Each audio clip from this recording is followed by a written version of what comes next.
4 का था, 10 से 4 के लिए नीतीश कुमार जी ने सदन में 2 दिन कहा। उसके बावजूद अगर कोई अधिकारी नहीं सुनता है तो ये केवल कोई आदेश का मामला नहीं है, बल्कि सदन के अंदर की बात को अगर अधिकारी नहीं माने तो ये लोकतंत्र के ऊपर सवाल उठा है। तो नियम से क्यों नहीं चल रहा है ये? और जिन कंपनियों को ठेका दिया गया, क्या बदले में उन्होंने शिक्षा विभाग में कोई रकम पहुंचाई है? इसकी जांच हो जाए। जांच होकर के ईमानदार निकल जाएंगे तो मान लेंगे हम।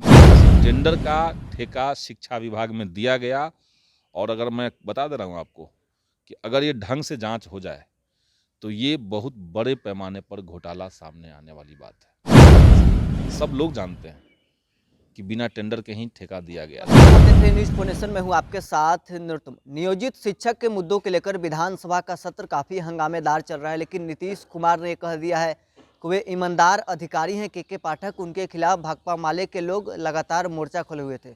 हमारे साथ हैं भाकपा माले के विधायक हैं संदीप सौरभ। आप लोग के पाठक के खिलाफ मोर्चा खोले हुए थे, लेकिन नीतीश कुमार तो करीब कोई एक ईमानदार अधिकारी है, उनके खिलाफ आप लोग मोर्चा खोले हुए हैं। नहीं, मोर्चा उनके खिलाफ नहीं खोले हैं। हमने तो यही कहा कि भाई, जो पहले से नियम था शिक्षा के लिए, स्कूलों के लिए, और केवल नियोजित शिक्षकों का मामला नहीं है, बल्कि जो बच्चे हैं जो स्कूल में पढ़ने जाते हैं उनको भी आप 9 से 5 तक स्कूल में नहीं रोक सकते। हम लोग खुद ही जब पढ़ते थे, खुद मुख्यमंत्री ने कहा कि वो भी जब पढ़ते थे तो 10 से 4 तक चलता था स्कूल, 6 घंटे का स्कूल। अब आप कहेंगे कि बाकी सब नौकरी जैसे 8 घंटे का होता है वैसे ही टीचर का नौकरी होता है 8 घंटे का, वैसे होता नहीं है। तो 10 से 4 का था, 10 से 4 के लिए नीतीश कुमार जी ने सदन में 2 दिन कहा। उसके बावजूद अगर कोई अधिकारी नहीं सुनता है तो ये केवल कोई आदेश का मामला नहीं है, बल्कि सदन के अंदर की बात को अगर अधिकारी नहीं माने तो ये लोकतंत्र के ऊपर सवाल उठता है। क्योंकि मुख्यमंत्री जब कोई बात कह देते हैं तो वो लोग सदन की संपत्ति हो जाती है, और वहाँ की अगर बात कोई नहीं अधिकारी सुन रहा है, मुख्यमंत्री की बात नहीं सुन रहा है, तो बाकी जनप्रतिनिधियों की बात कोई क्या ही सुनेगा। लेकिन मुख्यमंत्री तो सदन में वक्तव्य दिए हैं कि वे ईमानदार अधिकारी हैं, इसलिए आप लोग उनको हटाने का मांग कर रहे हैं। ईमानदारी पे उस समय सवाल नहीं था। ईमानदारी पे तो हम अलग से बात कहेंगे, लेकिन वहाँ पे सिर्फ यही बात था कि आपकी बात क्यों नहीं सुना गया। 3 दिन आपने कहा, 2 दिन मुख्यमंत्री ने कहा, तीसरे दिन संसदीय कार्य मंत्री ने कहा।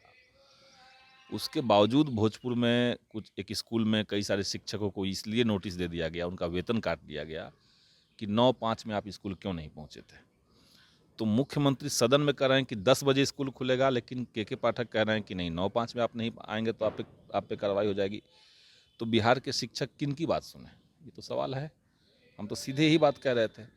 जहाँ तक ईमानदारी का प्रश्न है, तो ईमानदारी का जो फॉर्मूला होना चाहिए कि जो अधिकारी सारे नियम कानून के साथ चले उसको आप ईमानदार मानिए। लेकिन हमने देखा कि पिछले दिनों शिक्षा विभाग के भीतर बड़े पैमाने पर आउटसोर्सिंग एजेंसियों से बहालियां हो रही हैं। अब इन बहालियों को लेकर के जो नियम कहते हैं वो था कि इसका किस कंपनी को, किस कॉन्ट्रैक्टर को, किस आउटसोर्सिंग एजेंसी को ठेका मिलेगा, इसके लिए टेंडर होता है। नियम तो यही है। लेकिन शिक्षा विभाग ने पिछले दिनों बगैर किसी टेंडर के सभी जिलों में स्कूलों के अंदर नियुक्ति करने के लिए, और वो लाखों पद हैं, उसके लिए एक एक ठेका कंपनी को तय कर दिया बिना किसी टेंडर का।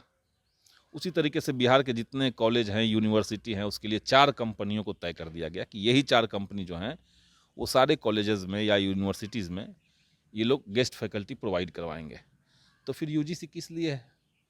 फिर विश्वविद्यालय चयन आयोग जो बिहार सरकार ने बनाया वो क्या करेगा? जब आप आउटसोर्सिंग एजेंसी को फैकल्टी नियुक्त करने का ठेका दे देंगे बिना किसी टेंडर के, और उसके बावजूद अगर आप कहेंगे कि ये सब ईमानदार अधिकारी है, तो ईमानदार अधिकारी है तो नियम से क्यों नहीं चल रहा है ये? और जिन कंपनियों को ठेका दिया गया, क्या बदले में उन्होंने शिक्षा विभाग में कोई रकम पहुंचाई है? इसकी जांच हो जाए। जांच होकर के ईमानदार निकल जाएंगे तो मान लेंगे हम लोग। जांच करवा लीजिए। पर मुख्यमंत्री तो ये आप लोग के बात नहीं सुन रहे, वो तो कह रहे हैं कि के पाठक ही ईमानदार हैं। अब मुख्यमंत्री सुन रहे हैं कि नहीं सुन रहे हैं वो बात नहीं है। बात है कि क्या ये सही है कि नहीं है। जो हमने कहा कि बिना किसी टेंडर का ठेका शिक्षा विभाग में दिया गया, और अगर मैं बता दे रहा हूँ आपको कि अगर ये ढंग से जांच हो जाए तो ये बहुत बड़े पैमाने पर घोटाला सामने आने वाली बात है। मतलब बड़े पैमाने पर घोटाला है इसमें। के पाठक के खिलाफ घोटाला भी निकल सकता है। ये और क्या है? दूसरे किसी विभाग में बिना टेंडर का तो किसी को ठेका नहीं मिला है। एकमात्र शिक्षा विभाग में मिला है। मुख्यमंत्री को अगर इतना ही अपने ईमानदार अधिकारी पर विश्वास है तो जांच करवा लें कि आखिर किस प्रक्रिया से आपने ठेका दिया है। जितने कंपनियों ने ठेका लिया था उन्होंने पैसे लेकर के लोगों की बहालियां की।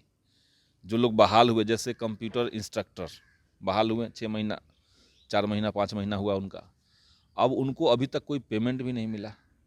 अब आनन फानन में अधिकारी, जब हम लोगों ने ये मुद्दा उठाया तो अब कहा जा रहा है कि उनका कॉन्ट्रैक्ट खत्म हो गया।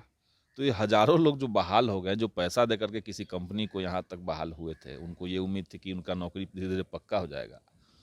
अब उनको न पेमेंट मिला, न रोजगार की गारंटी है, क्योंकि अब तो उनको नोटिस मिल गया कि 28 फरवरी तक आपको नौकरी है, उसके बाद आप टाटा बाय बाय हो जाइए। तो ये सब क्या है? इसकी जांच हो जाए, जांच में जो निकल के आएगा वो हम मानेंगे। के पाठक के खिलाफ घोटाले का सबूत है आपके पास? सबूत हमारे पास है और आपके पास नहीं, ऐसा नहीं है, सबके पास है। सब लोग जानते हैं कि बिना टेंडर के ही ठेका दिया गया था। और सबसे माने आइडियोलॉजिकल बात यह है कि शिक्षा विभाग ठेकाकरण उसमें क्यों चलेगा? मान लिया किसी विद्यालय में किसी पद पर आपको बहाली करनी है, चलिए आप परमानेंट बहाली मत कीजिए, आप संविदा पर ही लोगों को रखिए। लेकिन सरकार और विभाग अपनी तरफ से संविदा पर लोगों को रख सकता था। आप वो पैसा पहले आउटसोर्सिंग एजेंसी को देंगे, उसमें से वो मुनाफा अपना निकालेगा, कमीशन निकालेगा, उसके बाद वही चीज़ वो एम्प्लॉय को देगा। तो एम्प्लॉय आपके लिए काम कर रहा है, सरकार के स्कूल में काम कर रहा है, लेकिन कोई एजेंसी बीच में आया हुआ है। तो ये सब करप्शन नहीं तो और क्या है? के पाठक का सोशल मीडिया पर वीडियो भी वायरल हो रहा था, आपने भी उसे देखा होगा। उस शिक्षकों के लिए असंसदीय शब्दों का प्रयोग कर रहे हैं। के पाठक आखिर शिक्षकों के खिलाफ इतना नफरत वाला जो फैसले हैं वो लेते रहते हैं, नफरत वाला भाषा बोल रहे हैं। ये देखिए, आप ही बात ये कह रहे हैं, आप ही को लग रहा है कि ईमानदार भी है, तो ये तो नहीं हो सकता कि वो इतने ईमानदार हैं कि गालीबाज हैं। ये तो बात नहीं हो सकती है। और कोई नई बात नहीं है। इससे पहले जिस विभाग में थे, जो एक वीडियो वायरल हो रहा है, वो जब मद्य निषेध विभाग में थे तो उस समय उन्होंने एक ही वीडियो में, और वो बैठक थी, सब अधिकारी लोग थे उसमें बैठक में, करीब 27 बार उन्होंने गाली दिया। तो जिसकी ज़बान पे इतना गाली गलौज रहेगा, उसको आप बिहार का सबसे संवेदनशील, सबसे ऊपर पद पर बैठा देंगे तो कैसे चलेगा? मतलब के पाठक सिर्फ शिक्षकों के खिलाफ नहीं, सभी अधिकारियों के खिलाफ इस प्रकार का रवैया अपनाते हैं। बिल्कुल बिल्कुल। शिक्षा विभाग से जो जुड़े हुए अधिकारी हैं, वो प्रखंड स्तर पर हैं, जिला स्तर पर हैं, उन सब के साथ गाली गलौज वो करते हैं। और इसको शिक्षा में सुधार का प्रयास आप नहीं कह सकते हैं। किसी को माँ बहन की गालियाँ देना और उसको कहेंगे कि नहीं ईमानदार है इसलिए सब माफ़ है, तो कैसे चलेगा? तो ऐसे नहीं होना चाहिए। नीतीश कुमार संरक्षण दे रहे हैं के पाठक को। नीतीश कुमार संरक्षण दे रहे हैं और उससे ज़्यादा भाजपा संरक्षण दे रही है। क्योंकि महागठबंधन की जब सरकार थी, उस समय भी मैंने कहा था कि शिक्षा विभाग के अपर मुख्य सचिव असल में भाजपा के लिए एजेंट के बतौर बैठे हुए हैं। उनका मकसद है कि सरकार, महागठबंधन की सरकार उस समय शिक्षकों के लिए जो पॉजिटिव चीज़ कर रही थी उस पर पानी फेरना। और आज भी भाजपा के पाठक का इस्तेमाल इसलिए कर रहा है ताकि नीतीश कुमार की छवि खराब की जाए। भले वो लोग गठबंधन में हैं, लेकिन भाजपा की पूरी प्लानिंग यही है। और इसीलिए देखिए, मुख्यमंत्री 2 बार सदन में कह दिए, तब भी एक अधिकारी बात नहीं माना, तो यानी बैकअप में भाजपा है। क्योंकि भाजपा मजबूरी में नीतीश कुमार जी को मुख्यमंत्री बना के रखा हुआ है, लेकिन वो चाहता है कि इनकी छवि पूरी तरीके से खराब कर दे। तो इसलिए हम मानते हैं कि के पाठक जो हैं वो बीजेपी के एजेंट के बतौर अभी भी शिक्षा विभाग में काम कर रहे हैं। नीतीश कुमार के छवि को के पाठक के माध्यम से भाजपा खराब कर रही है। बिल्कुल, पहले भी मैंने ये बात कही थी। तो आपने सुना क्या कुछ कह रहे थे विधायक संदीप सौरभ। फिलहाल के लिए बस इतना ही। आप बने रहें न्यूज़ 4 नेशन के साथ।